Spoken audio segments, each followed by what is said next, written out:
Welcome back. We missed you. Oh, hello.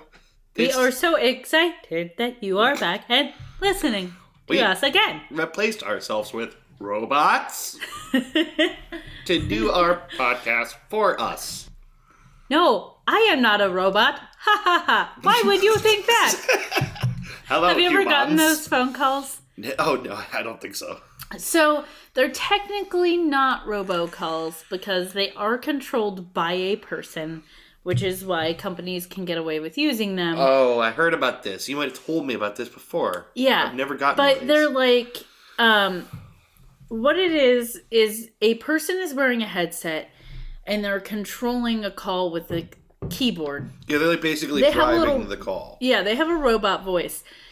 And there's only so many prompts. Like, there's only so many things they could get this robot to say. Uh-huh.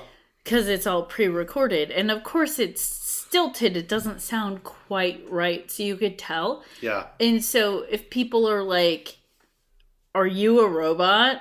Yeah. Because technically they're a person, they can say no. Like, legally they can say no. But the response is, it's literally like a laugh. Like a, ha ha ha, no, I'm a real person.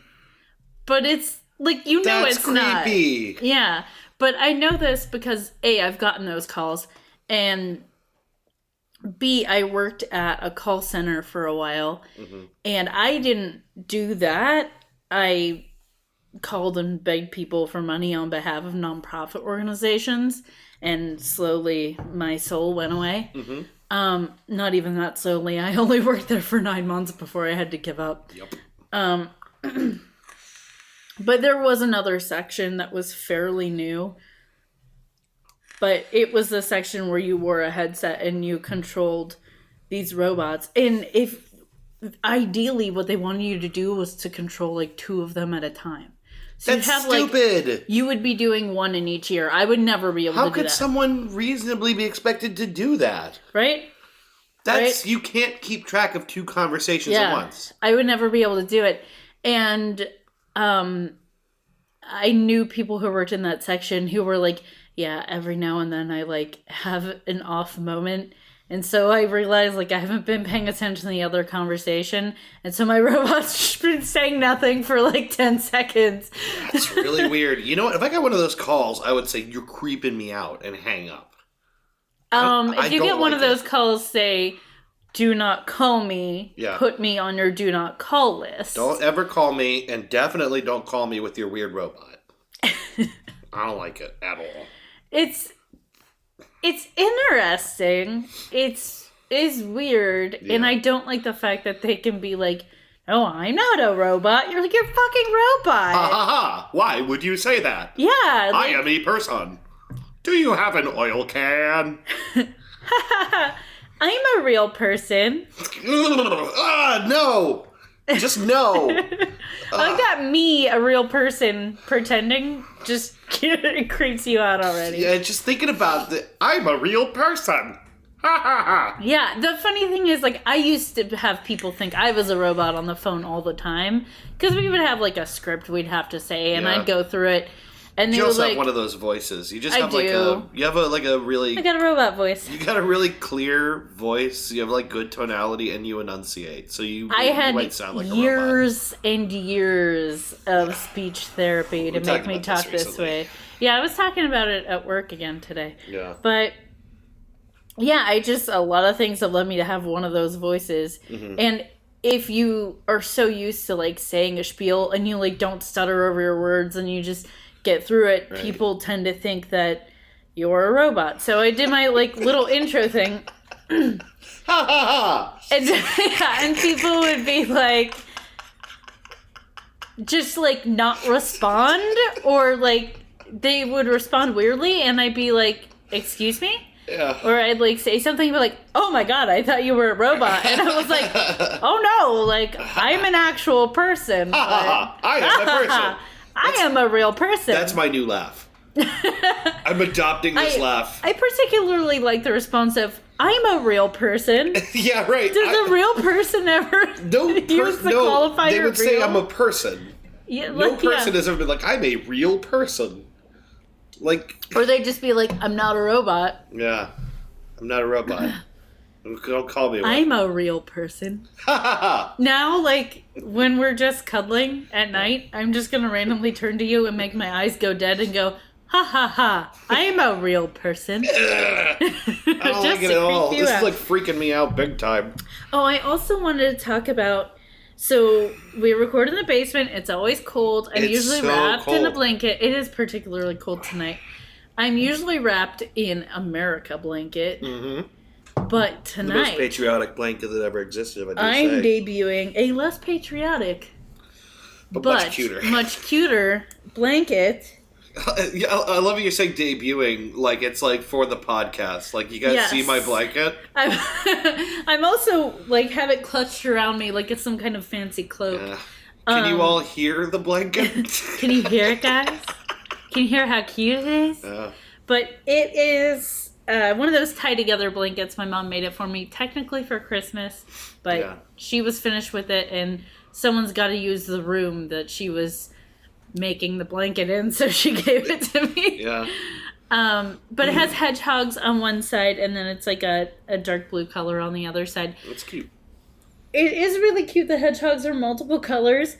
My favorite thing about it, I think, is that the hedgehogs are slightly out of focus, and so it just makes me feel like I have glaucoma. They're like little blurry hedgehogs. Yeah, like, they're kind of blurry on top of the fact that they're on, like, it's printed on a really soft fabric. Yeah. So it just doesn't have definition. Fluffy. Yeah.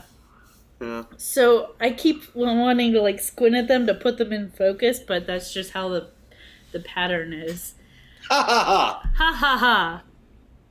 I'm a real hedgehog. I'm telling you, that's my new laugh. I'm just gonna adopt it. But I hate it when people laugh like that. Like, I have been in the presence of people who I was like, no, that cannot be their laugh. Yeah, but that's me too. Their laugh. Isn't that so weird when you hear someone laugh and you're like, are you serious? I know, like... Are you fucking with me? You know? I like the laughs that are weird, but you know they're genuine. You're like, that's a strange laugh. No one would choose that laugh. Yeah, right. Like, I know mine when I'm really laughing. It's weird. I like cackle. Yeah, you do. I like it. Oh, what was I laughing about earlier? Oh, it's another thing I wanted to talk about. And I don't know if they listen or not, but it was just making me laugh so hard. So Adam and Brittany, if you listen, I love you both, and you know that. But lately, Adam's been doing this thing on Facebook where he pretends that Brittany's a juggalo. And so Brittany's his wife, and he will like... Nice! He will... I can't believe you haven't seen any of these posts. This is great. No, I haven't. He'll post something about, like, her wanting Faygo and needing to get her whoop whoop on. Or, like, just... He does it all the time. Oh, he does it all the time. This is so funny. And it's just been progressively getting better and better and better and making me laugh so hard. And tonight, when I was supposed to be doing the news quiz, I was browsing Facebook, of course, and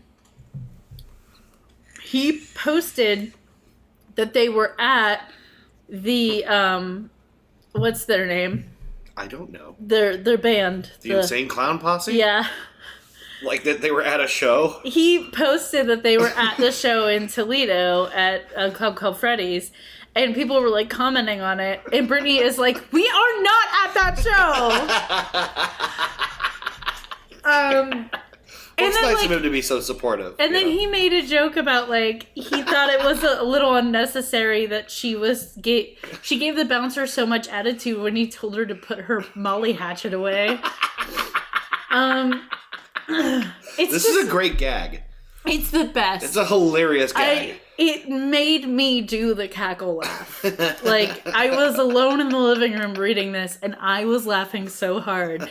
And other people were, like, commenting and being like, oh, I just saw you. But, Brittany, you didn't have to give me so much shit for not putting the makeup on. Like, and she's just like, I'm at work and you're at the bar. Stop it. Like...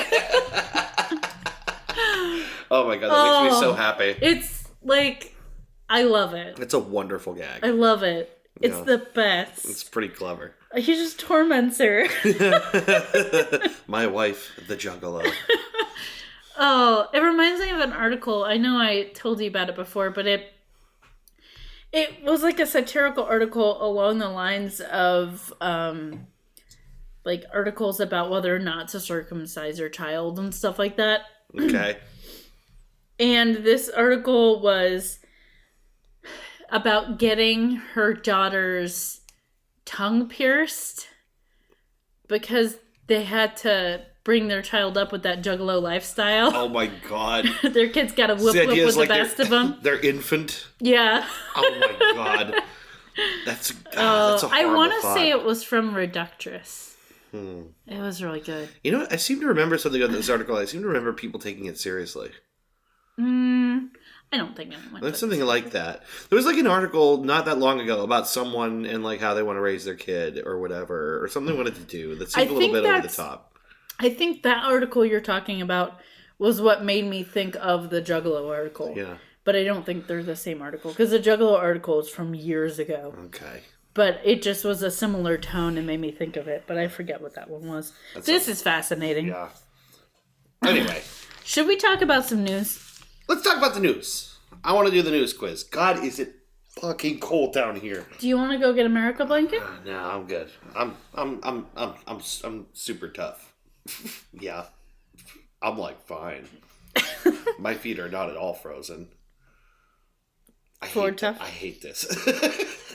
I'm going to turn the heat up later. So every now and then, my boss will refer to himself as being built like a Chevy. Like to say he's like tough or something. And my first instinct and what I immediately said the first time he said that was, Ford tough. Built like a Chevy. Built like a Chevy. Tough. Ford tough. Makes sense to me. I don't see any issue with this. I don't see anything wrong with it. So the news. The news.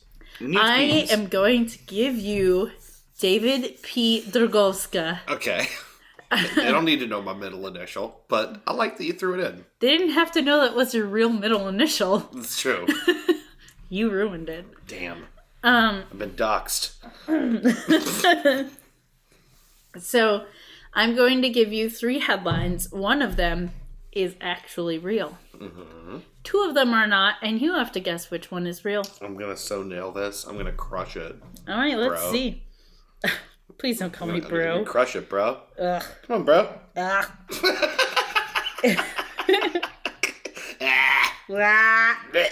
The more you say it, the wider my mouth is going to open until my soul just crawls on out.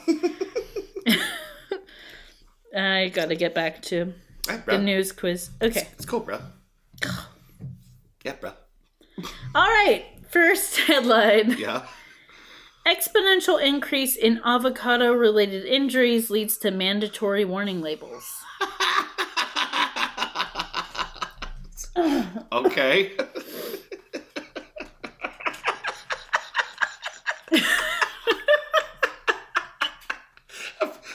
I can't even picture what that would even look like.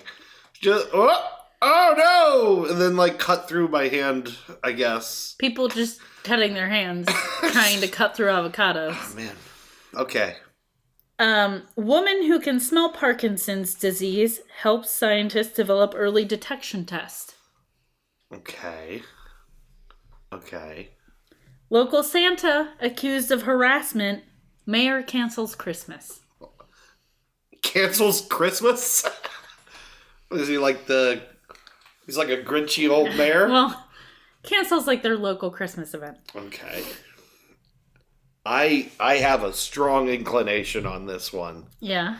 I am very strongly inclined to believe that it is the Parkinson's smelling woman. Final answer. Yeah. Yes! It's a little obvious, but Woo!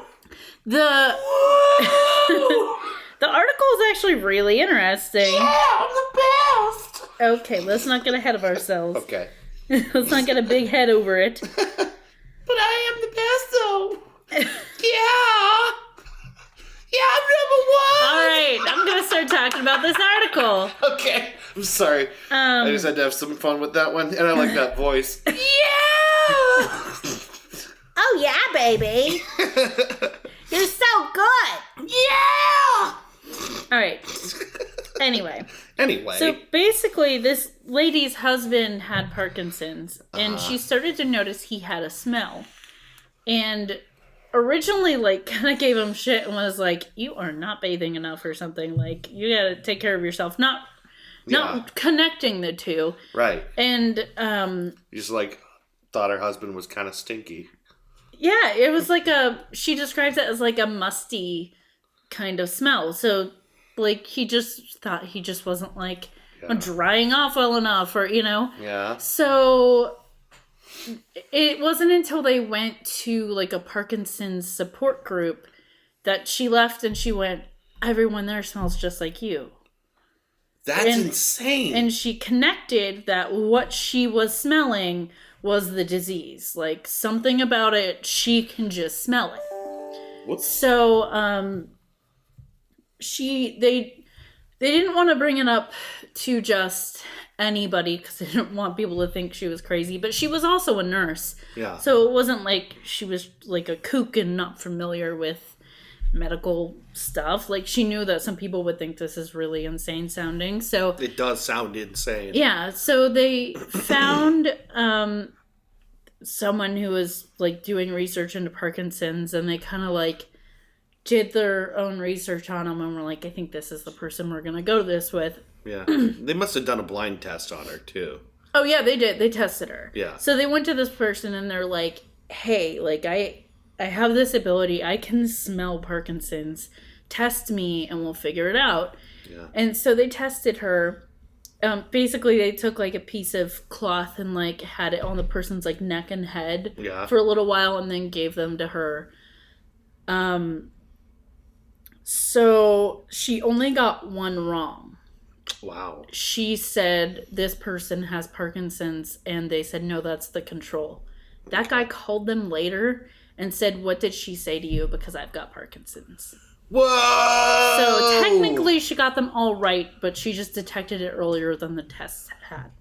Whoa! Yeah, so she... Oh, man, that just blew my mind. That just, like, freaked me out. Yeah, so she can smell this in advance. So they're using her help to develop some tests that would be able to determine very early on if someone has Parkinson's.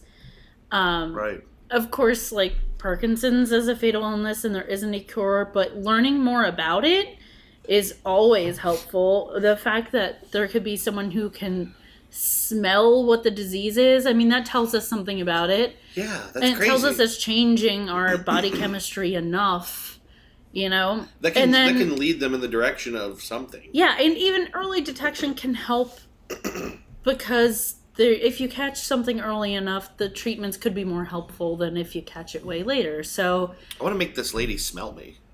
I just want to find her and be like, hey, take a whiff of me. Am I going to be okay?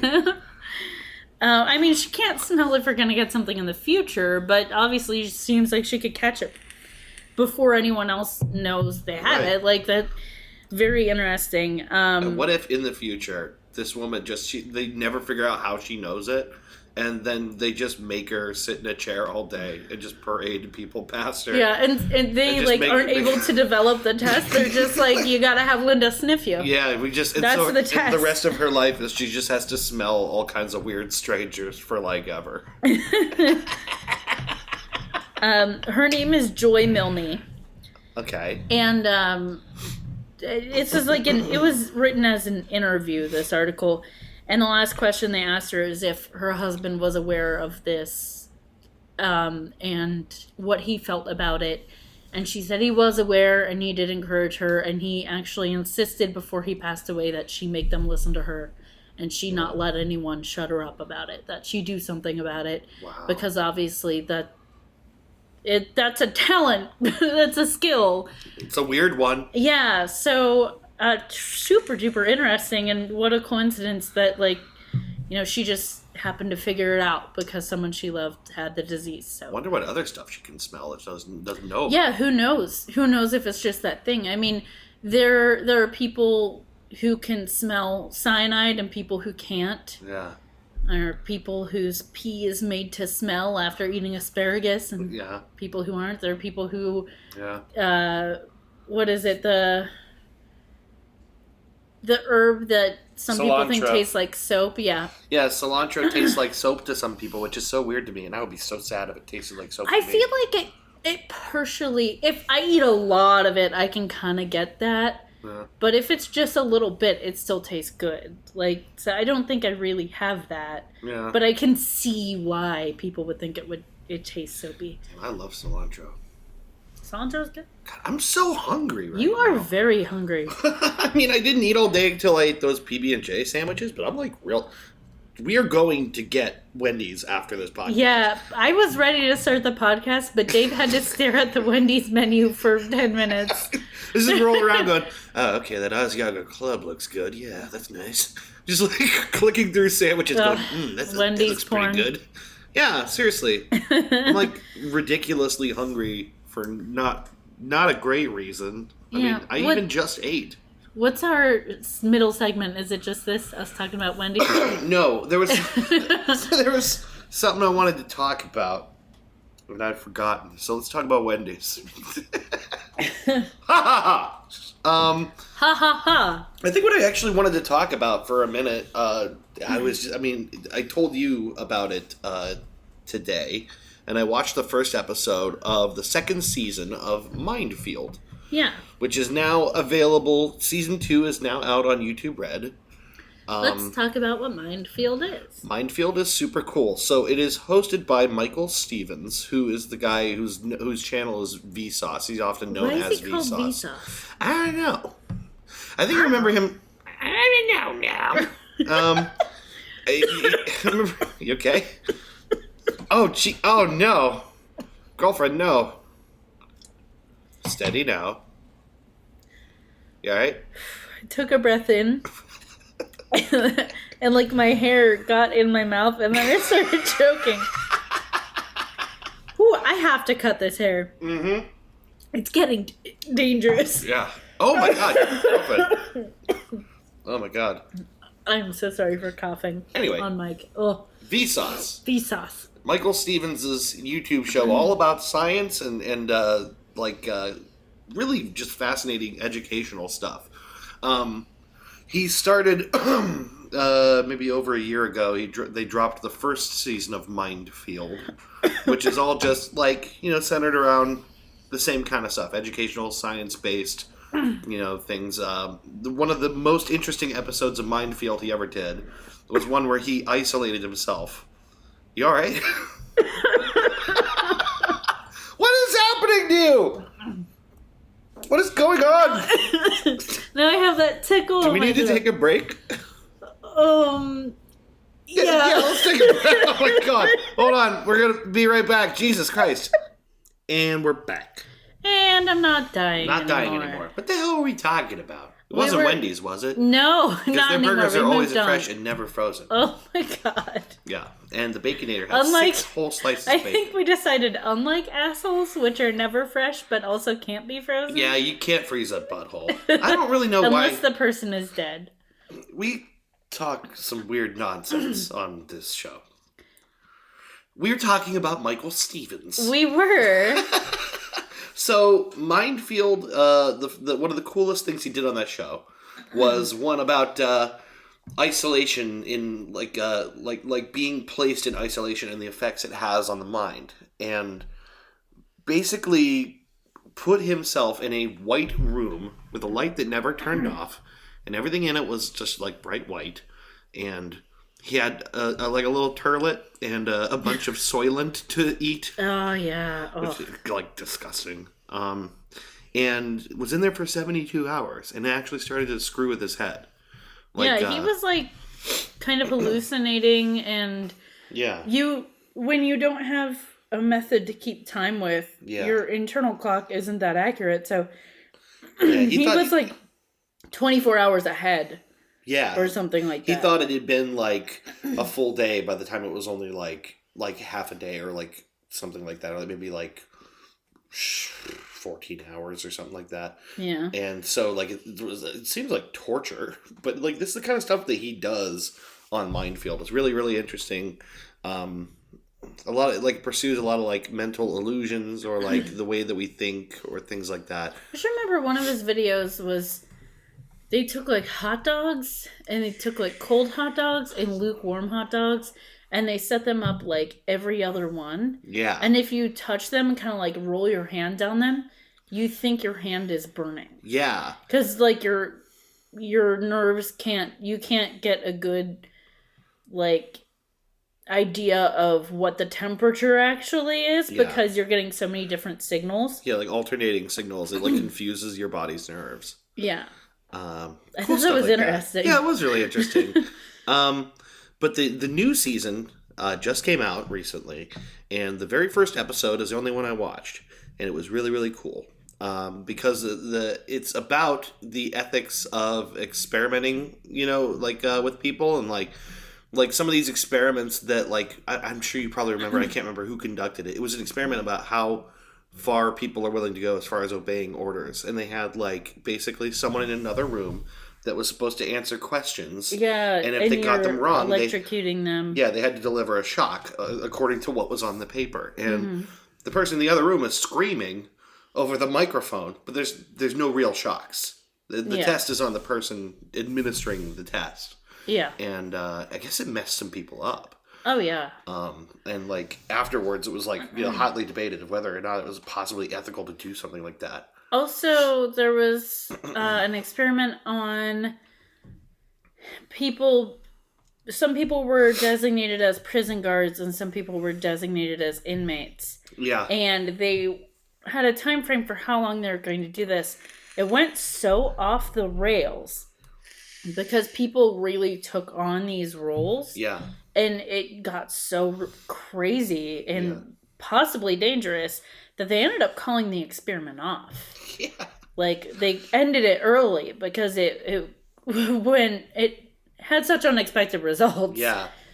That they're like, no, this isn't safe. And, we've gotten a little bit better at realizing, you shouldn't experiment on people in certain ways. Yeah.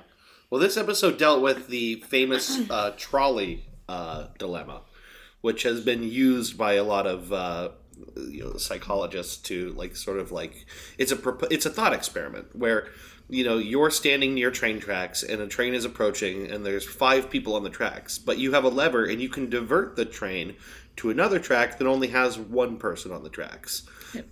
Basically, it delves into the issue of, in the heat of a moment, do you do nothing, which is, of course, making a choice. Yeah. But do you do nothing and allow more people to be hurt or killed? Yeah. Or do you make a choice and have only 1 person be hurt or killed? Yeah. And, we can also delve into the philosophy of, not doing anything is making a choice, and is that really better, and blah, blah, blah. But in the heat of the moment, you do what you do. Yeah. It's a really interesting thing if you could do an experiment on it, which is why this is such an interesting episode of that show. But, of course, it's very unethical to put someone in that spot. Yeah, so you have to, if you're going to do that experiment, and it had never been actually tested before on anybody because of the questionable ethics of the test, if you're going to do that, which they do, there's a lot of consideration put into screening for people who, like screening out anyone possibly with PTSD or, like, different, issues that could cause them more stress or pain or anxiety. And then how they handle it, like how they were actually to present to someone this scenario, which is, of course, done over, like, video and monitors and a big fake diverter paddle. I don't know, it's really, really interesting. It did not go exactly how I thought. It's a lot of fun to watch, and I felt bad for the people being tested on. I mean, everybody more or less walked out of there okay, but some people had some very scary reactions. And I think it's also, we would like to think we will behave a certain way in situations like this. And I haven't watched the episode, so I don't know what the results are. Yeah. But I imagine that there are people who behaved in a way that they didn't expect themselves to. Yeah. So, to do that, it really makes you maybe judge yourself harshly and think about that. Like, come down hard on yourself over things, but so much of what we do in the heat of the moment is our, like, reptile brains. Oh, yeah. It's not, you don't have time to actually think through a problem. You don't have time to really imply empathy and really use logic. It's act now or do nothing. You can see the people really wrestling with what to do in that moment. Yeah. I think that's why it was so unsettling to me. And I guess now, the more I think about it, the more it really is a very, very unethical test to put people through. Even if you control for people who are more vulnerable than other people. Yeah. And even if you go to elaborate pains after the experiment to demonstrate that everyone is fine and, you know, nothing happened, and even if you go all the way out of your way to make everything better afterward, you still put someone through a very, very upsetting scenario. Yeah. But I don't know. I recommend that, you know, people watch it. It's on YouTube Red, now, like I said. Was it Vsauce that did the experiment, or was it just about someone who recently did the experiment? Vsauce administered this experiment. They set up a very elaborate version of it with, like, CGI train approaching, or the green screen train approaching, you know, people on a platform, you know, or on the tracks who are all facing the other way. Yeah. And have earmuffs on and can't tell that the train is coming. Like, it's something to see. It's really something to see. Yeah, I'd like to watch it.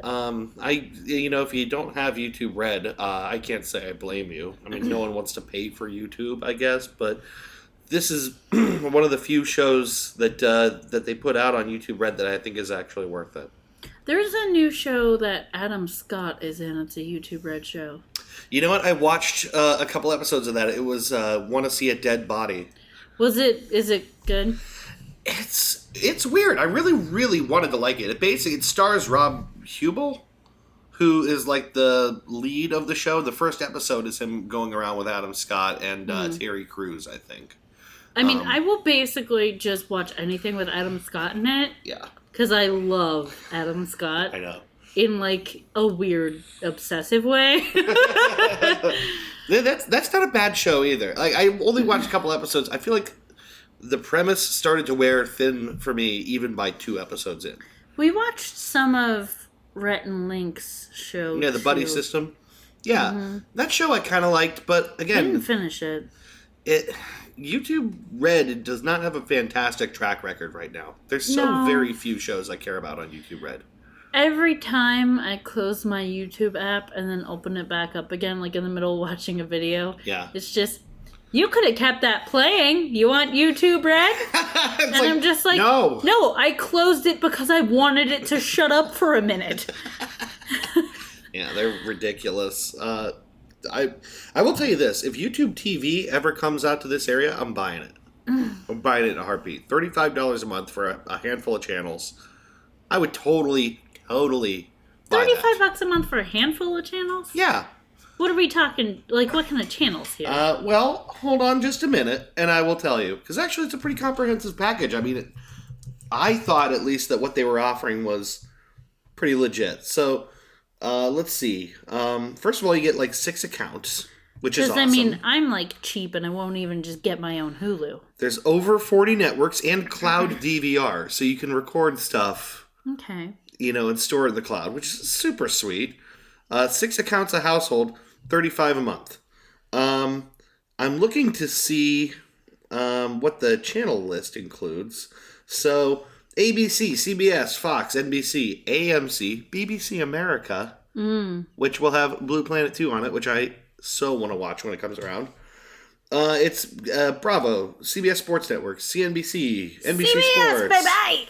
The CW, Disney, like 3 different Disney channels, 3 different ESPN channels, 3 different Fox channels, FX, FXX, IFC, the Golf Channel, National Geographic... The Olympic Channel, which I didn't realize was a thing. Sci-Fi. Telemundo. USA. Sundance TV. I mean, that's pretty good. Yeah. There's a lot of stuff. Well, it's more stuff for $35 than you get with cable, so. Yeah, I could absolutely see doing that. I really, really wish that it was available here. I don't think that it is, but it's available in the Cleveland area. I mean... Maybe it'll come this way. We're not that far. Yeah, I know. It says here it's not available in this area. Maybe if we ask them nicely. But I am going to request to be notified because I super want it. All right. All right. Yeah, all right. Anyway, watch Minefield is what I'm trying to say. Yeah, I do really like him. I think there aren't enough people who are interested in science that do like good YouTube shows about it. Mm-hmm. Like that are accurate to the science and talk about it in an interesting way, and he does that very, very, very well. So yeah, he's an interesting person, and I've liked everything I've seen of him so far. Yeah, no, he's cool. One of these really great, fundamentally curious people that like, it's like if he wasn't doing a YouTube show, I could see him just being like that science teacher everyone actually wants to go to his class. Yeah, or like working at like a children's science museum. Yeah, right. Doing like demonstrations. I don't know what he did before being like a YouTube. Bill Nye type character, maybe. Yeah. Like I don't know what he did before YouTube, but he's doing the world a great service, and I really like Vsauce. So I just wanted to talk about that a little bit. Cool. So that said, let's take a little break. We will come back in a minute with our main topic. Okay. Okay. Okay. Okay. Okay. All right.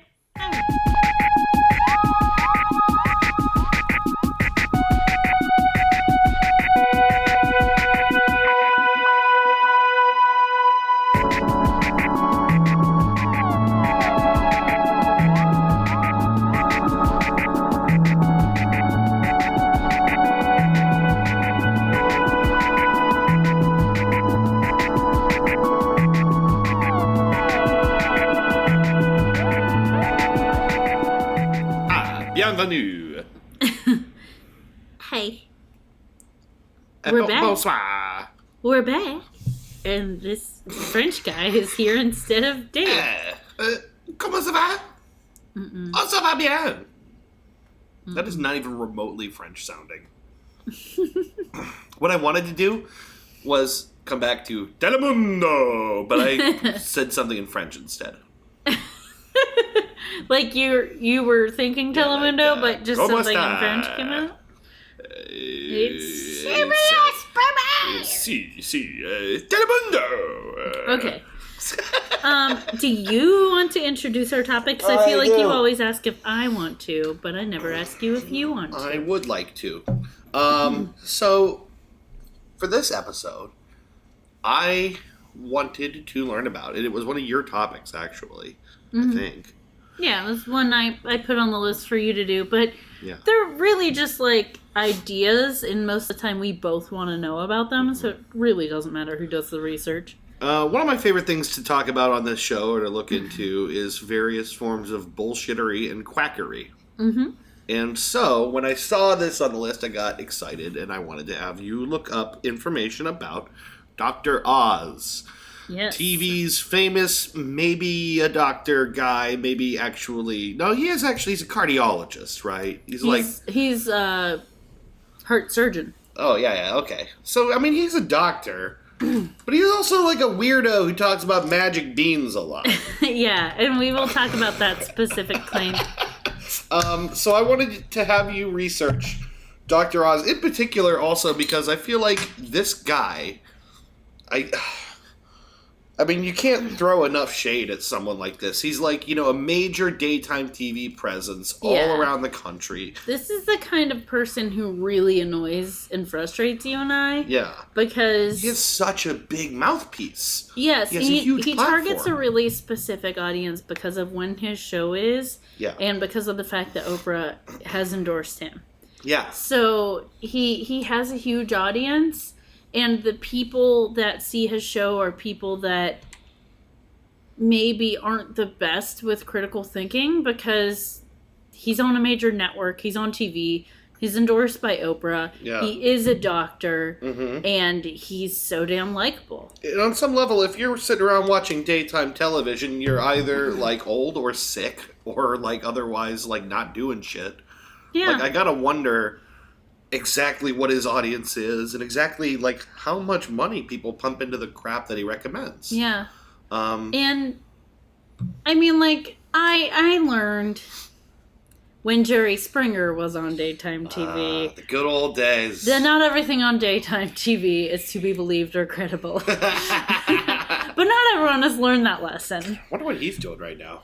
I don't know. Wasn't he? He's a politician, right? Jerry. Yeah, he is. He's well. The thing is, he wasn't. Was he, or was he first?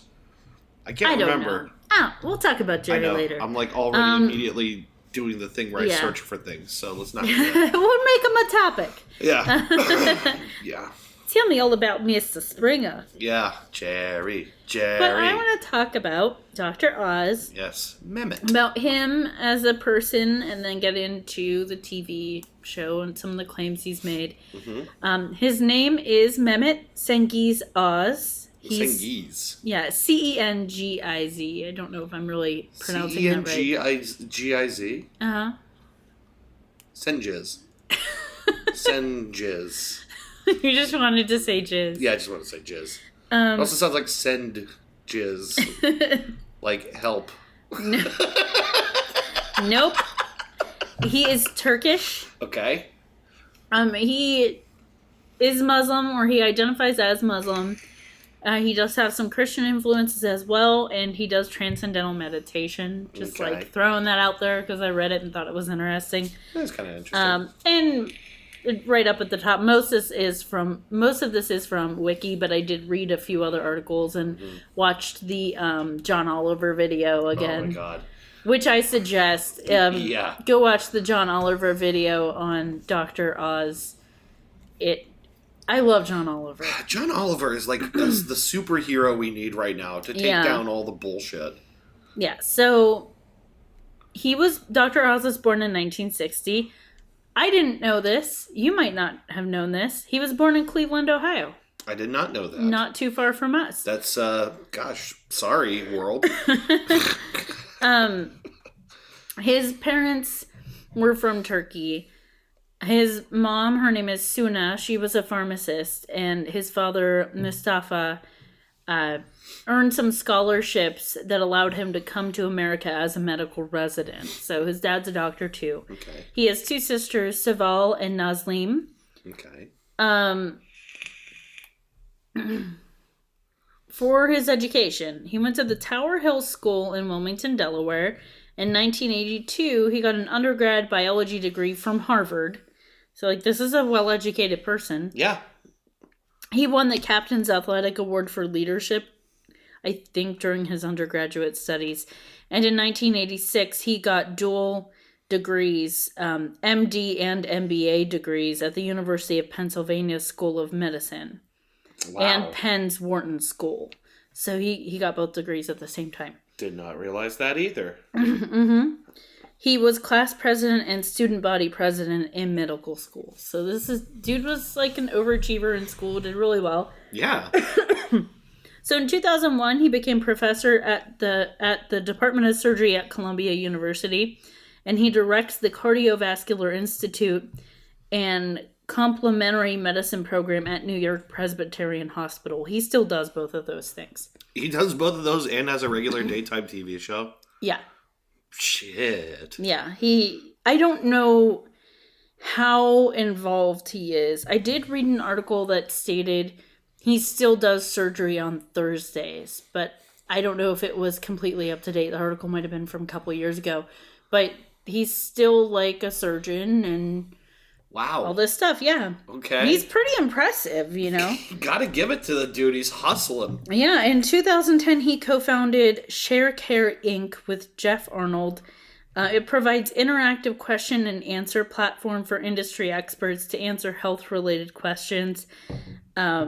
He said, "I want no more boundaries between patient and medicine. I would take us all back 1,000 years when our ancestors lived in a small village And there was always a healer in that village. Basically, he wants more hands-on care. Okay. But when I read this, my first thought was something someone said to me once when I was waxing poetic about, like, wishing I was from, like, an earlier time than I was. Yeah. And he looked directly at me and went, "Don't drag me back in time with you." I'm not going. I don't want to go back thousands of years to where I'm living in a village and all I got is a healer. No, they just poured poop in the street. Yeah. I don't want that. People still just pour poop in the street in places. It's true. You know? I don't want that life. People, like, just poop in the street around the world. Like, I am plenty happy to live here in America in the future. Yes. With actual medical care. And not just a village shaman. Yeah. He appeared as a health expert on Oprah's show for 5 seasons. Mm-hmm. And then eventually she was like, "Hey, everybody loves you. Do you want your own show?" So September 14th, 2009, the Dr. Oz show debuted. It was co-produced by Harpo Productions and distributed by Sony Pictures. It's the second Oprah spinoff featuring a regular guest, the first one being Dr. Phil, of course. Dr. Phil. Oh, God. That man is another one. Oh my God. He's so infuriating. He's so dumb. Dr. Phil is dumb as a box of rocks. He is what we say. He has what we say is a real punchable face. Oh, God, does he ever. He's just he's like every guidance counselor you hated who, like, didn't know dick about dick. Oh, my God. I just remembered a time in high school when... I don't know why I was in the guidance counselor's office or around the guidance counselor's office. Yeah. I think it was one of my off periods and I was like an aide for someone at the time. Yeah.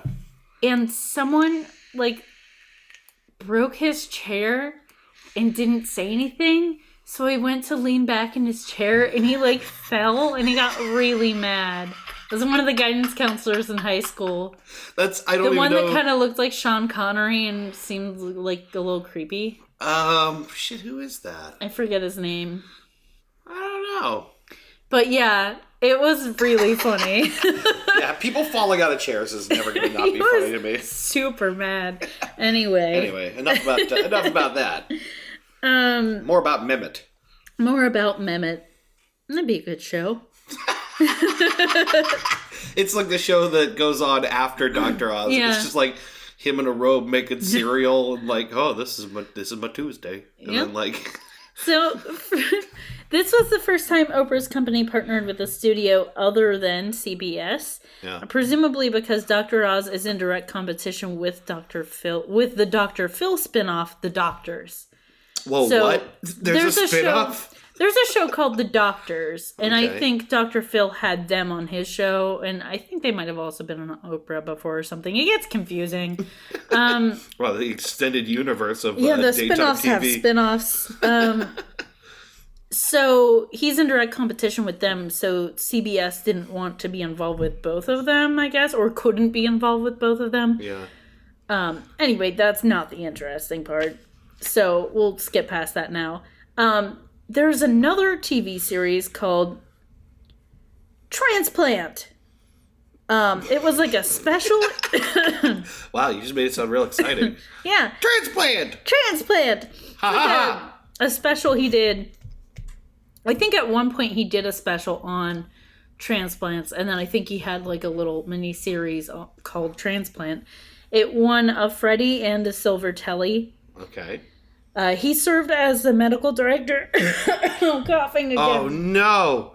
This show's going off the rails. It's just so dry. It's so dry. It's like a desert in my throat. Here, have a sip of this tasty old Fezziwig ale. Brought to you by the fine brewers at Sam Adams Brewing Company. Beer is going to help this. Yeah. I mean, maybe. Might as well try. Yeah. Old Fezziwig. It's delicious at any rate. Spicy and bold. So, he served as medical director for the movie John Q. Do you remember that movie? I feel like I do. Was that one where, like, What? Denzel. Yeah, Denzel Washington needs a transplant. Oh yeah, for like his kid maybe, and he holds a hospital. Yeah, he has a gun and makes people take his heart out and give it to his kid or something. I can't remember. Oh, I think that's it. I think basically he's gonna kill everyone if they don't take his own heart out and put it in his kid. I can't remember. Something like that. In January 2011, he was on a weekly show called Oprah's All-Stars on the Oprah Winfrey Network. It was a weekly show featuring Dr. Oz, Dr. Phil, and Sue Zorman. Oh, shoot. I forgot about Sue Zorman. Yeah, they would answer financial questions and, psychological and medical questions. Wow. He had a health segment has a health segment on 1010 WINS called Your Daily Dose. Oh. On October 23rd, 2014, he had began a show called Surgeon Oz on the Oprah Winfrey Network. And it is a show about his career as a surgeon. So this guy's got his fingers in a lot of pots. Yeah. In a lot of pots? Mm-hmm. Is that the expression? I think so. I don't know what it is. Don't judge me. I thought it was pies for some reason. Well, it's probably not pies. Probably either. Both. No, I think pies might be right, but I'm going to say pots. Why would you have your fingers in more than one pie to begin with?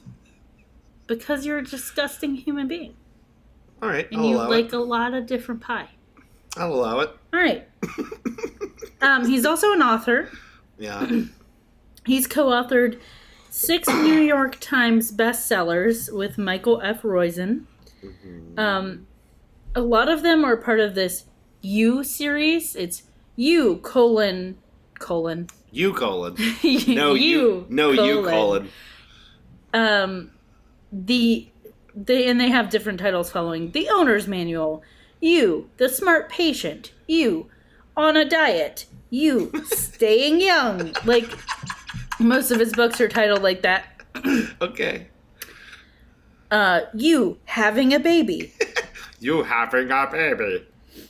He has a regular column in Esquire. Of course he does. And the Oprah magazine. Yeah. In February 4th, 2014, he launched Dr. Oz, The Good Life with the Hearst Corporation. It's a bi-monthly magazine. So, dude's got several shows. Mm-hmm. Sounds like one radio show. I'm sure a bunch of guest appearances on stuff. He works at Columbia. He's part of the faculty. Runs a department. Runs another department at a hospital. Still supposedly does surgeries. Is an author. And has his own magazine. Oh my god. Dude is crazy busy. I wonder if his entire life is just operated by a earpiece that just says, go here now. Hug your son. He does not run his own life anymore. I can guarantee this. He has several other people running his life for him. When you get that busy, you can't do it. Go to work. Fry a pancake. Hug your boy. Drive to the studio. Everything's got to be micromanaged. Yeah. So, let's talk about some awards and honors, because he's earned some. Okay. In 1996, I don't understand what I was trying to say here. From 1996 to the present, he has earned several awards and honors, many of them for TV shows and appearances. Okay. In 2011, there was a list of them. I didn't want to read every single one. No. But this one was notable. In 2011, he earned Most Trusted Voice in Daytime Television. And I wrote, that's scary considering what we're about to talk about. Yeah. Which is the controversy of Dr. Oz and his show. Wow, most trusted. Yes, most trusted voice in daytime television. Yeah, that's about to be a huge shame. Yeah. So these controversies are mostly due to his tendency to feature non-scientific and pseudoscientific advice on his program. Yeah. The first kind of controversy or scandal, if you will, is the arsenic in apple juice episode. Did you hear about this one? No. I didn't know about this one although I have heard that arsenic can be derived from apple seeds or something. Apple seeds do contain arsenic. Okay. So shouldn't eat them, but really the amount that's in them, it's probably not going to hurt you. It's like trivial. Yeah. But in September 2011, he did a show on the alleged dangers of arsenic in apple juice. He hired Independent Toxicology Lab, EMSL, and found arsenic levels in some juice samples to be over the limit the U.S. FDA, the Food and Drug Administration, allows in drinking water. Okay. Because of this episode, a school district in Illinois actually removed apple juice from their menu. So they thought it was a big enough concern that they stopped serving apple juice. Okay. I don't know if they have since changed that, but at the time that was their decision. Wow. The FDA said there's no evidence to suggest there's a public health risk. They criticized his emphasis on the measurement of total arsenic without distinguishing between the harmless organic arsenic compounds and the toxic inorganic arsenic compounds that pose differing levels of health risk. So they measured total arsenic, and a lot of these samples, the amount of total arsenic was over what the FDA has deemed okay to be in water. Yeah. But total arsenic isn't really a good picture because organic arsenic is fine. It's the inorganic arsenic you got to be concerned about. So I didn't know that. Nestle, who is a maker of some brands of apple juice, criticized the testing method and said, this method is also intended for water. So you're not testing water, you're testing something different. So the results are unreliable at best. And also the acceptable amounts of arsenic in water should understandably be like why would you have arsenic in here? Right. And it's something else that the FDA said. But Consumer Reports conducted similar tests on apple and grape juice, except they tested for both organic and inorganic arsenic, not just total. Yeah.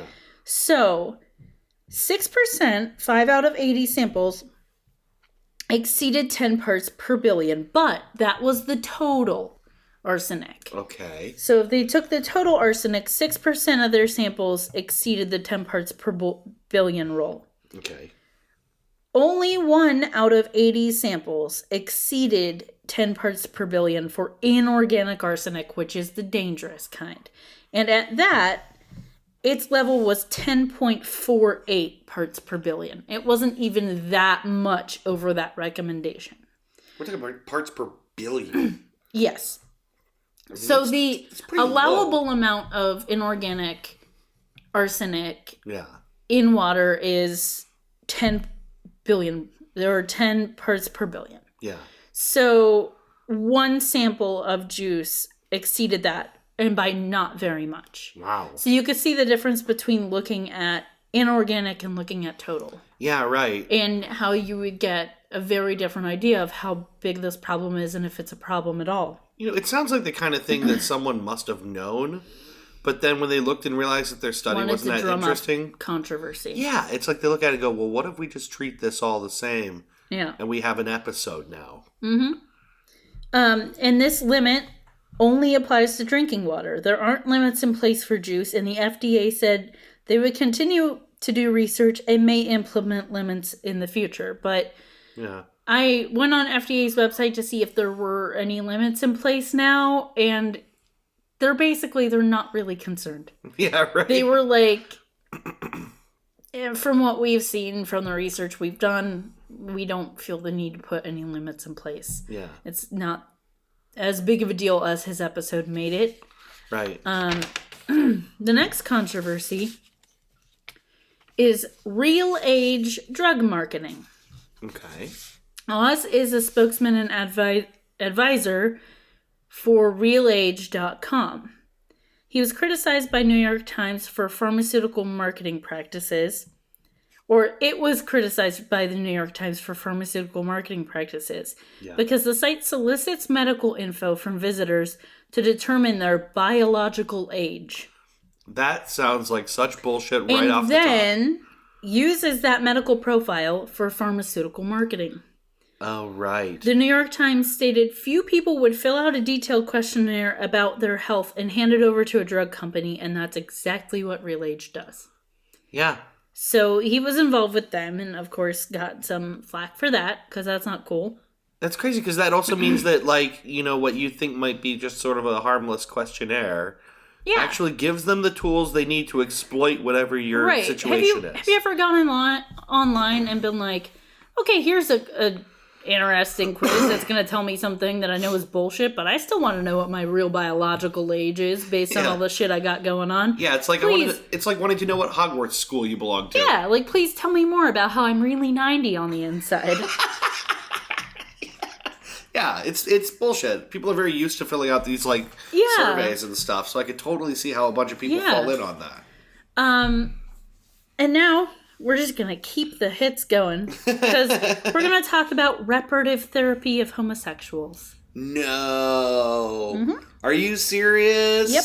Because on November 28th in 2012, he had an episode devoted to reparative therapy. No. He had advocates of the practice on. And if you don't know what reparative therapy of homosexuals is, advocates of the practice view homosexuality as an illness or a mental health problem that can be cured. Yeah. So it's supposed therapies that can cure homosexuals and make them not gay anymore. Like the DSM, like, might have, like, 6 years ago, or 60 years ago. Yes. Where it was listed as a mental disorder.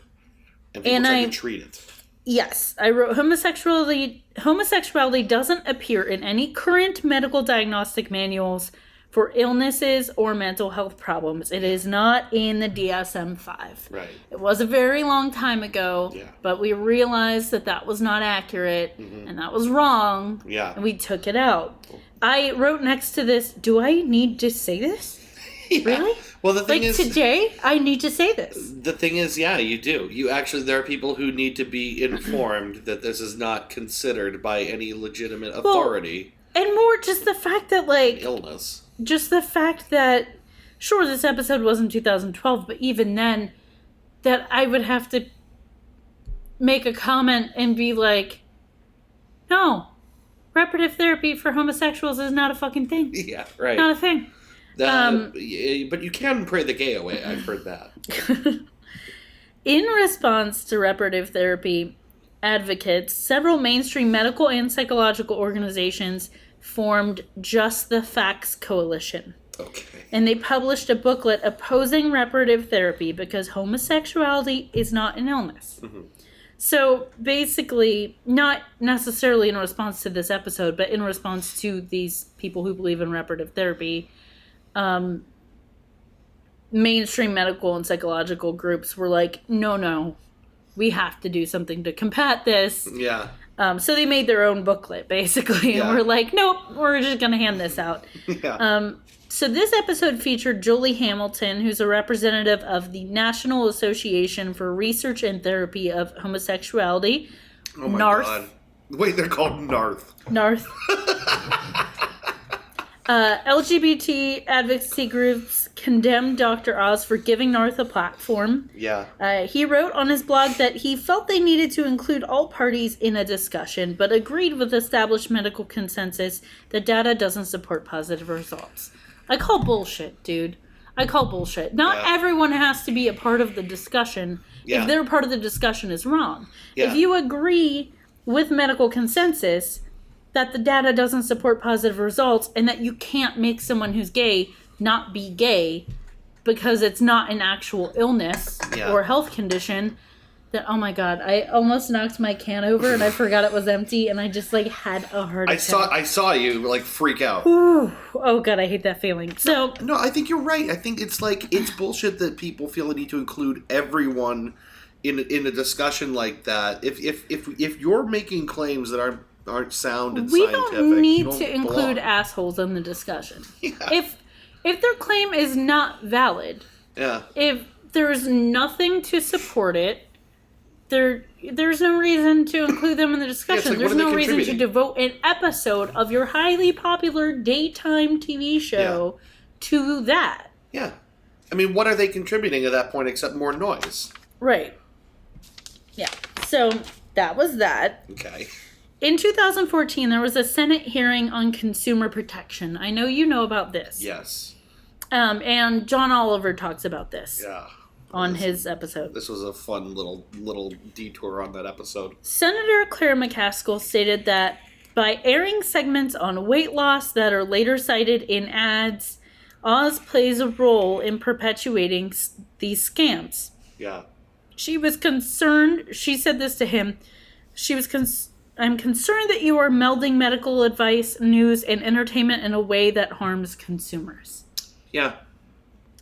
Mary Engel of the U.S. Federal Trade Commission, or the FTC, criticized Oz for calling green coffee extract magic and a miracle. Yeah. Now, he actually, on the show, and if you watch the John Oliver episode, they show the clip, he refers to them as magic beans, which is, like, so funny. It's amazing! To quote John Oliver, he showed a clip from this hearing, and Dr. Oz is trying to backtrack and say, I don't refer to anything as, I don't consider anything to be a magic pill. Yeah. And they cut right back to him saying, this magic bean. They cut to him saying this magic bean, and John Oliver goes, it's not a magic pill, it's a magic bean.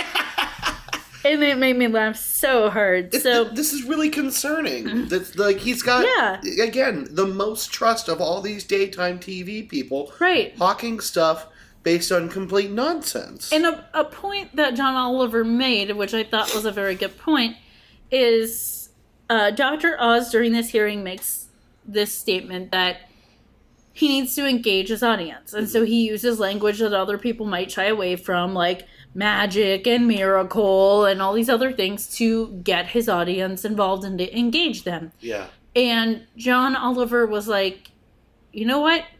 I think we can do this. We can engage our audience without making these claims. Yeah. All you have to do is pander to your audience. So let's pander to our audience. And he did a bunch of different things. Yeah, he had Steve Buscemi come out and tap dance. Yeah, right. He brought a puppy onto the show. Was there like a bear on a unicycle or something crazy? No, there wasn't that. He had women throw wine on each other and argue. He did a bunch of things. And then at the end of this little bit, he's like, and we didn't once make a claim that any of this could magically make you lose weight. Yeah. It's lazy entertainment, at the very least, and it's harmful. Yeah, it's you cross the line from being entertaining to medically misleading people when you use your credibility to get people to buy something that's unsubstantiated. Right, and Mary Engel made the point that it's difficult for consumers to use good critical thinking skills when a product is praised by a host that they trust. Yeah. Now let's go back to 2011 when he earned the award of Most Trusted Daytime TV Talk Show Host. Yeah. Most trusted. Yeah. He is a doctor. He is a surgeon. Yeah. He's a guy with real credentials. People consider him a trusted source. Yeah. And of course you would. Like, of course, and he's charming. Oh, he's super charming. He's a good-looking dude. Yeah. He's charming. He appears to be healthy. Yeah. Like, why wouldn't you trust everything he tells you? You're just going to gobble it up. Yeah. He seems like a credible source. But he sells things like... He doesn't... And let me say, he doesn't necessarily sell them himself. Sure. But there's a partnership there. Yeah. That is lucrative for him. He puts the word out. He devotes an episode to this stuff. And then... You know that someone's going to use your sound clip from the episode. You know that people are going to go out and buy this stuff. Yeah. So let's talk more about the green coffee bean extract. It was found to have no weight loss benefits. None. Yeah. The two researchers paid to write the study admitted they couldn't back their data, so they retracted their paper. Oh, really? You mean like the initial findings that were used to support it? They ended up retracting their paper. They couldn't back it up. Wow. The FTC filed a complaint that Texas-based company Applied Food Sciences, the company that promoted the study, had falsely advertised. The FTC alleged the study was so hopelessly flawed that no reliable conclusions could be drawn from it. Wow. Applied Food Sciences agreed to pay $3.5 million in a settlement.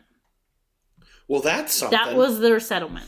I mean, $3.5 million is probably not even close to what they made on this crap, but it's still something. Yeah. But, I mean, the FTC was like, no, that's not okay. Dr. Oz called this stuff magic and a miracle. Yeah. He also, in this hearing, claimed that he does his own research. He extensively, looks into this stuff before he talks about it. Yeah. Bullshit.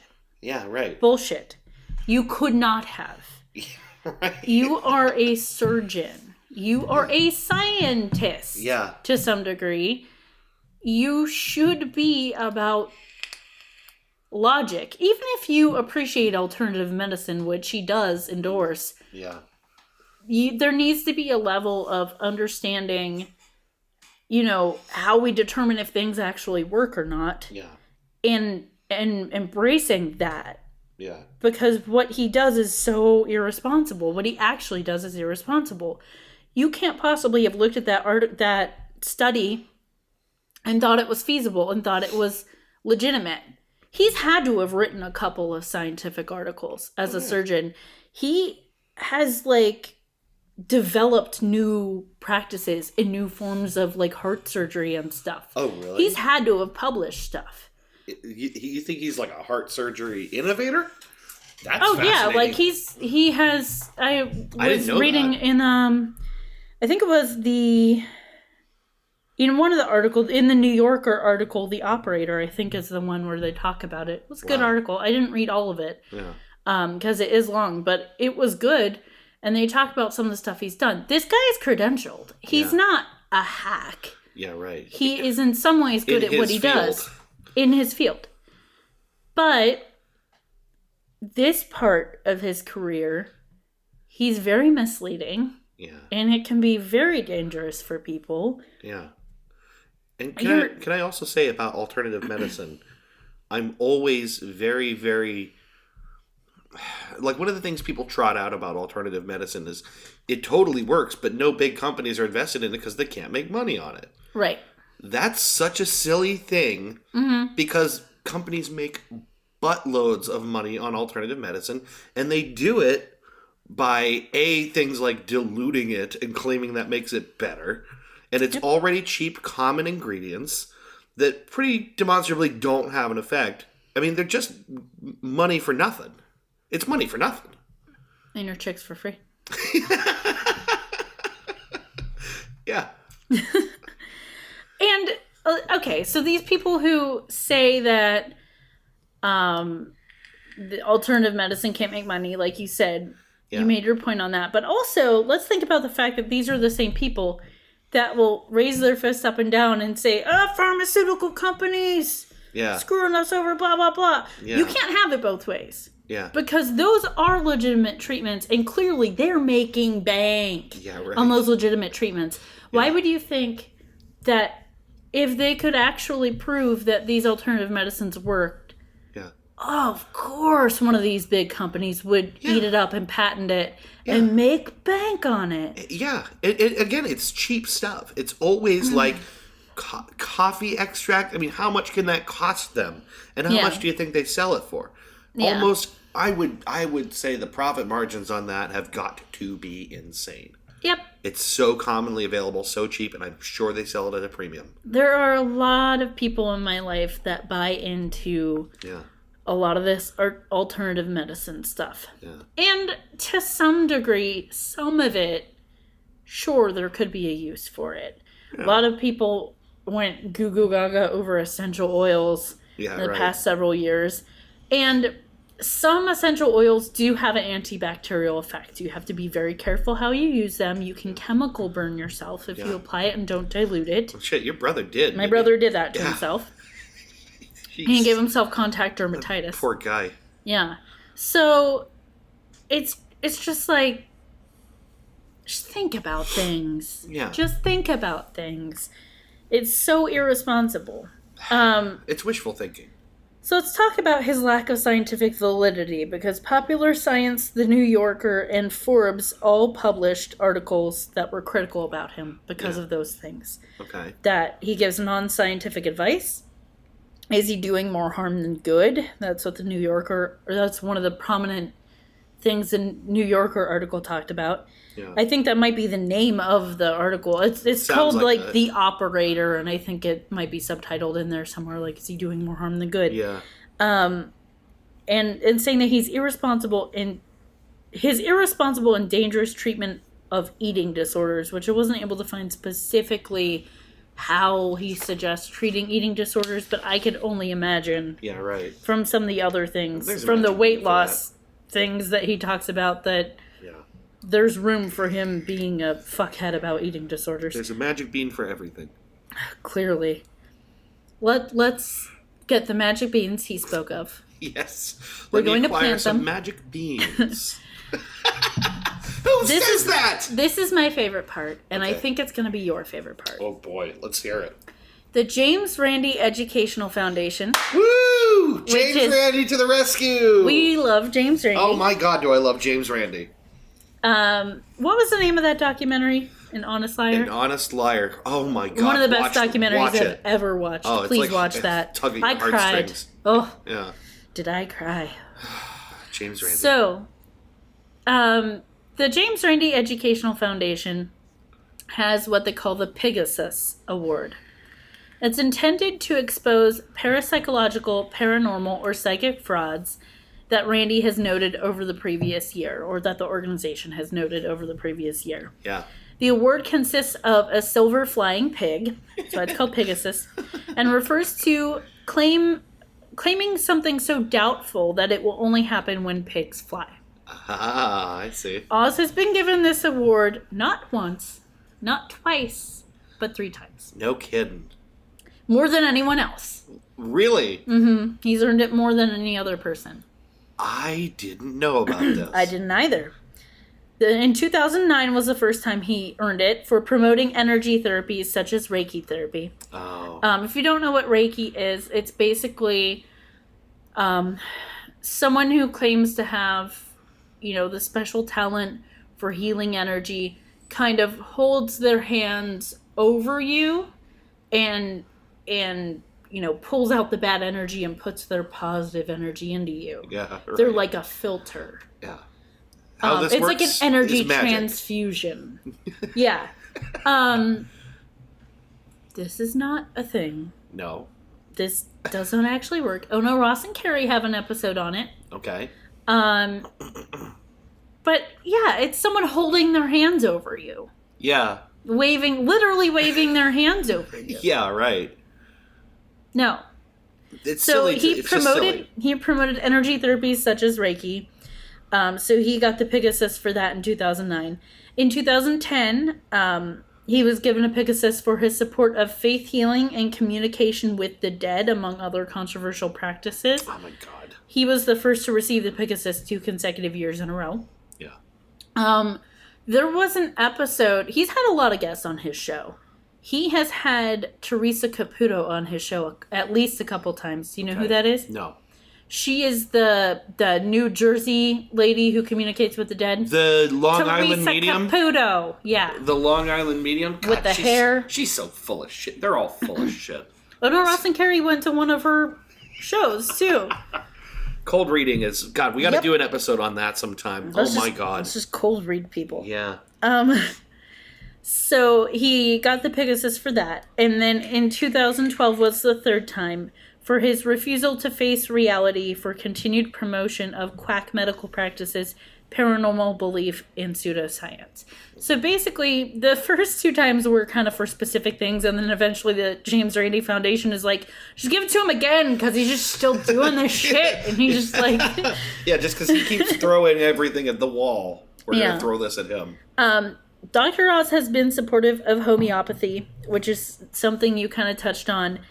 The idea of homeopathy is that like cures like. So if you're having a problem, you give yourself more of the same thing, essentially. And that dilution increases potency. Now, if you know what dilution means, it means the exact opposite of that statement. Very specifically the opposite. The more you dilute something, you basically add water to a substance, you make it less potent. Yeah. The idea behind homeopathy is that water has memory. And so if it once contained a large quantity or higher concentration of an actual active ingredient, even when you dilute it, it holds that memory, and so it's still effective. That's so dumb. It's like saying, I have a headache, and I need ibuprofen. I'm going to take a tiny piece of this ibuprofen and I'm going to put it in a bunch of water and I'm going to expect results. Yeah. It's not going to be at least as effective as taking an entire ibuprofen pill. Anyone who's ever tried to make the last of the shampoo bottle stretch by adding water into it knows exactly how this works. Which I understand because my dad was cheap and that is all I know. Yeah, right. Yeah, it's like to anyone who knows having added water to things, everything you add it to, you end up with less of that thing. It's so obvious. It's like, this is why they make whiskey stones, people. Yeah, right. If it's not good enough for whiskey, why would it be good enough for your medicine? I don't understand what it takes to convince someone of this. So, yeah, he's been supportive of that, which boggles my mind. Yeah.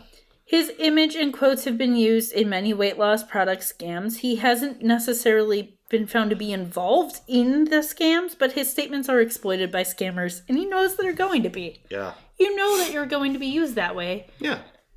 If you tacitly endorse something, then you know you've given them marketing material. He is a proponent of alternative medicine, though he says he informs viewers he doesn't sell or endorse supplements. You endorse everything you talk about on your show. That's an endorsement. You give in 30 minutes to an hour, I don't know how long a show is, to a specific item. Yeah. That's an endorsement. Yeah, you can say I don't endorse it at the end, but everybody has the actual impression. Yeah, after you've already talked about it for 30 minutes or more, and now it's in their head. Right. There was a study published in the British Medical Journal on effectiveness of Oz's medical advice. The result was that 46% of his recommendations had no scientific backing and rationale or contradicted scientific evidence. Yeah. The breakdown of that was 39% had no supporting scientific evidence, and 15% of his advice went directly against scientific evidence. No kidding. 46% of the shit this guy says is not scientifically recommended. Most trusted in daytime TV. Yep. 46% straight up bullshit. Yep. And some of that, there is evidence, and it's directly opposing what he's saying. That's so crazy. Yeah. That's so crazy. It's insane to me. I feel bad for people who, like, are stuck at home watching this crap and slowly getting pulled into his little universe. Your mind is being poisoned by this shit. Yeah. I feel bad for people. Here's a kernel of hope, though. This is something that made me happy. Yeah. In April 2015... 10 physicians from across the United States wrote a letter to Columbia University calling Dr. Oz's faculty position unacceptable for his lack of integrity by promoting quack treatments in interest of personal gain. Yeah.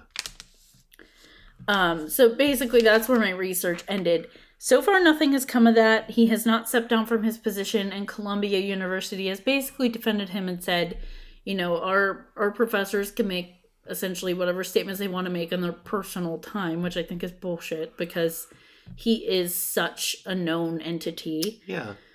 Everywhere he goes, he brings that with him. And let's talk about it. Columbia is a damn good university. Yeah. And you have this guy who promotes all this quack shit on TV. He's a bad ambassador for, like, science and truth. 46% of the shit that he says is not scientific. Yeah. And he's teaching people. He is like the head of a department. Yeah. That's baffling. It is. It is. I did want to mention a fact that I didn't really have a good place to fit it in anywhere else, so I'm just going to put it in at the end here. Yeah. One interesting thing, which, you know, we've now said a lot of negative things about him, but this isn't negative. It's just interesting. He did have an episode on his show where they were talking about, like, you know, gastrointestinal health and getting a colonoscopy after you're over a certain age and making it a part of, you know, your medical upkeep. And so he got a colonoscopy for his show. I was just going to ask, did he get a finger in his butt on television? It was in, well, I'm sure they did, like, the scope. Oh, okay. Like, so not, the not actual like a colonoscopy. Not a prostate thing. Okay, sorry, that's all I was picturing. It's just Dr. Oz catching a finger on TV? I don't know. I don't think so. Okay. I think he caught a camera. Okay. Good enough. This is in 2010, and they actually did discover a precancerous polyp that he had removed, and so he says, "Oh, that possibly saved my life." Which, wow, sure, that's a true statement. If you hadn't had the colonoscopy, they possibly wouldn't have caught the precancerous polyp. And if you watch that episode, you know what the inside of Dr. Oz's butt looks like. Yeah, I don't know how much they actually showed on the episode. I imagine this is a guy who really, Yeah. I don't think he has shame. I don't think he cares. No. I don't think he cares. It's all for the views. I'm sure there's pictures of his intestines. Oh, yeah.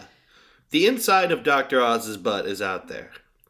We all know him very intimately. I'm going to find this later. Just be careful. Net neutrality was repealed, so we might have to pay extra to look at pictures of Dr. Oz's butt. Yeah, you know what? That might be its own package. That's a different package. On your ISP. The weird, creepy videos of colonoscopies. Yeah, package. Oh, jeez. It's probably part of the So to wrap up,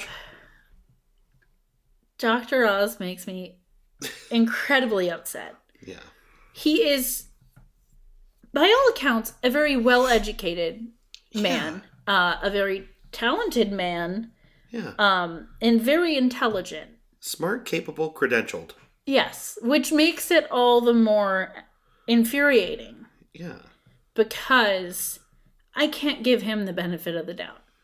Yeah. I can't give him the benefit of the doubt and say, I think he just really honestly believes this shit because he fucking knows better. Yeah, that's the thing is he has every possible tool available to him to know the difference between fact and fiction on this stuff. Yeah. It is obvious that he is disregarding his better judgment in order to promote this stuff or to be associated with it. For personal gain, for more views on a show.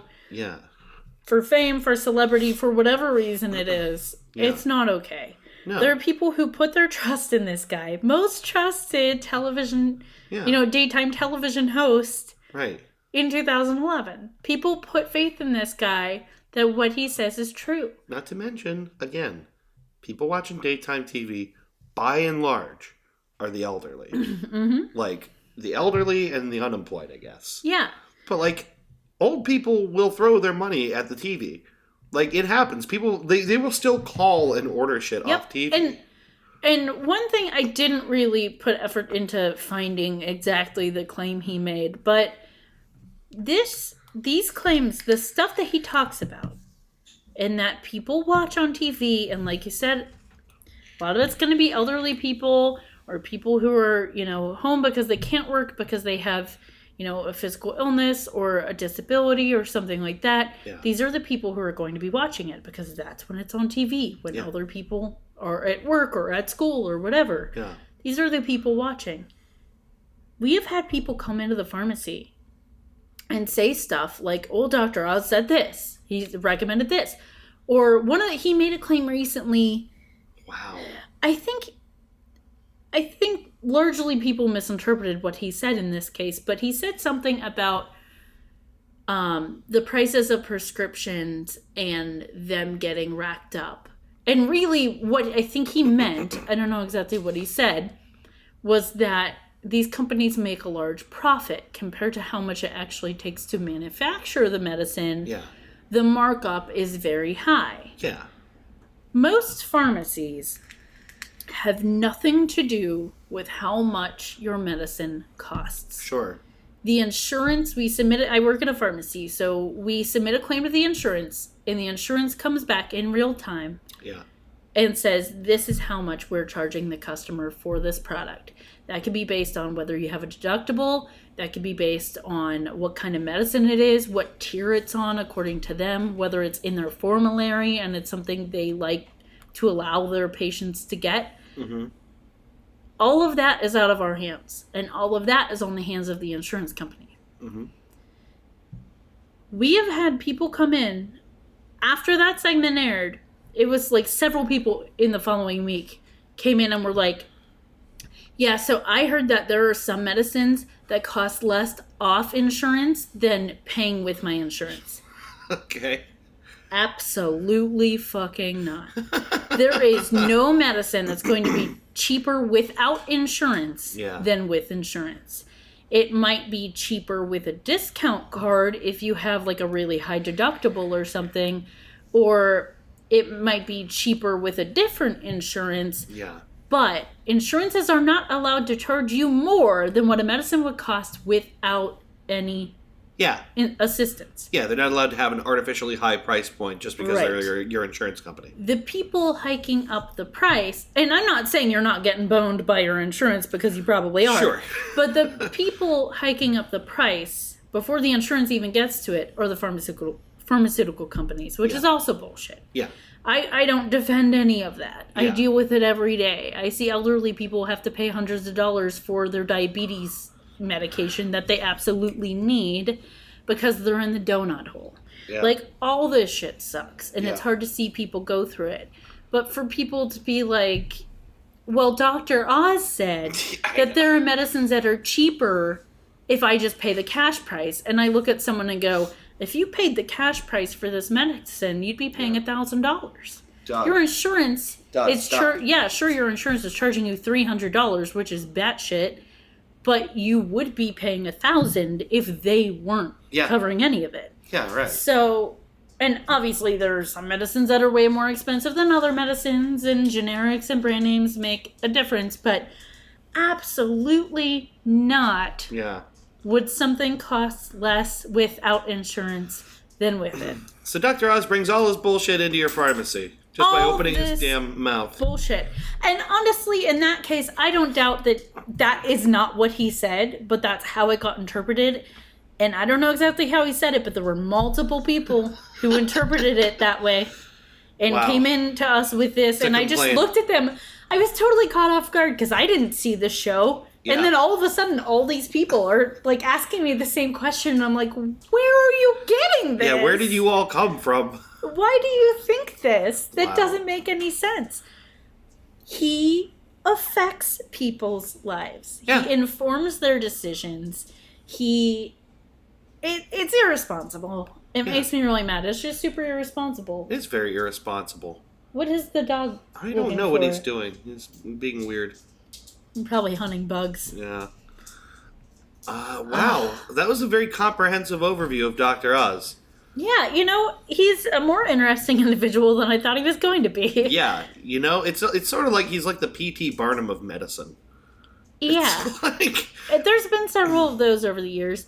I don't we mentioned the show The Doctors. I don't really like that show either for the same reasons. That sounds to me like the Avengers of the Oprah universe. Do you know what I mean? Yeah. It's like the Avengers or the Justice League of like the Oprah verse. They have like an OBGYN, they have like a psychiatrist, they have like a general practice physician. Like they have several different people in the medical field, and it's like a panel and they talk about these things. Yeah. But they do the kind of stuff where they're like, we're going to have you try this product, Janet. You the Obgyn. We're going to have you try this and tell us what you think of, like, typical daytime TV talk shows. Oh, my God. Yeah, it sounds like it's an attempt to, like, add some kind of, like, real doctor cred to, like, basically another sit-around tabletop talk show. And they were another thing that they were guests on a show and eventually got their own show. Yeah.